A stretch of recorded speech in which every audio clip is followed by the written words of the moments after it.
Hi guys. इस video का topic है दिक्सा एल्गोरिदम। दिक्सा ग्राफ में यूज़ होने वाली बहुत ही फेमस एल्गोरिदम है। दिक्सा एल्गोरिदम ग्राफ में सोर्स वर्टेक्स से स्टार्ट होकर अदर वर्टिसेस तक जाने वाले शॉर्टेस्ट पाथ्स फाइंड करने के लिए यूज़ होती है। Let's see how Dijkstra algo works. First step is एक सोर्स नोड सेलेक्ट करते हैं जिससे दिक्सा एल्गोरिदम अप्लाई करना स्टार्ट करेंगे। Source node and other nodes के बीच का शॉर्टेस्ट पाथ फाइंड करने के लिए ग्राफ को प्रोसेस करेंगे।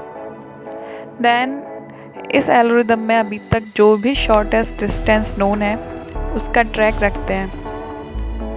अगर अभी तक की कैलकुलेटेड डिस्टेंस के रिलेटिव शॉर्टर डिस्टेंस मिलती है तो डिस्टेंस को अपडेट कर देते हैं। जब तक शॉर्टेस्ट पाथ ट्री में सारे नोड्स इंक्लूड नहीं होते तब तक प्रोसेस कंटिन्यू रखते हैं। Let's see how it works with an example. This is a graph. Coloured circle graph के नोड्स को रिप्रेजेंट करते हैं एंड लाइंस ग्राफ के एजेस को रिप्रेजेंट कर रहे हैं। एजेस के वेट्स नोड्स के बीच की डिस्टेंस को रिप्रेजेंट कर रहे हैं।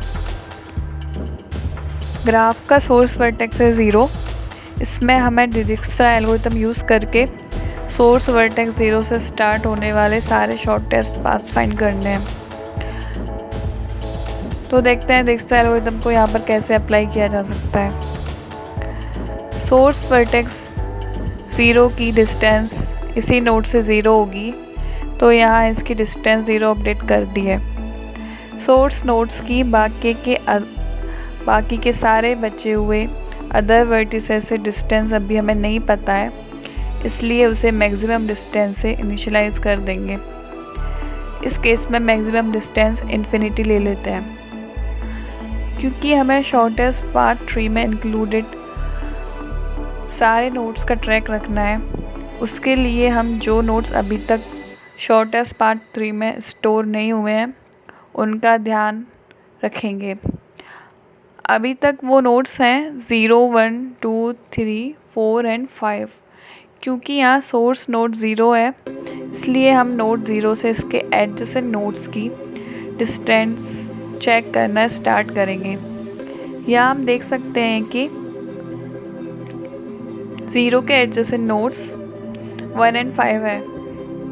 1 की अभी तक कैलकुलेटेड डिस्टेंस इन्फिनिटी है, जो कि 0 और 1 के बीच की डिस्टेंस 3 से ज़्यादा है, इसलिए 1 के डिस्टेंस को वैल्यू 3 से अपडेट कर देंगे। इसी तरह से 5 की अभी तक कैलकुलेटेड डिस्टेंस इन्फिनिटी है, जो कि 0 और 5 के बीच की डिस्टेंस 9 से ज़्यादा है, इसलिए 5 की डिस्टेंस को वैल्यू 9 से अपडेट कर देंगे। एडजेसेंट नोड्स की डिस्टेंस अपडेट करने के बाद हम वो नोड सेलेक्ट करेंगे जो अभी तक शॉर्टेस्ट पाथ ट्री में इंक्लूड नहीं है एंड जो अभी तक की कैलकुलेटेड डिस्टेंस के बेसिस पे सोर्स नोड से क्लोजेस्ट है, एंड इस नोड का शॉर्टेस्ट पाथ ट्री में इंक्लूड कर देंगे। इस बेसिस पे नेक्स्ट नोड आता है 1। इसी तरह से 1 एंड उसके बाद के बचे हुए नोड्स को शॉर्टेस्ट पाथ ट्री में इंक्लूड करते जाएंगे एंड वर्टिसेस की डिस्टेंस को शॉर्टर डिस्टेंस से अपडेट करते जाएंगे। ओके गाइस, तो यह है part 1 of this topic. I will explain the detailed version for this example in the next part of this topic.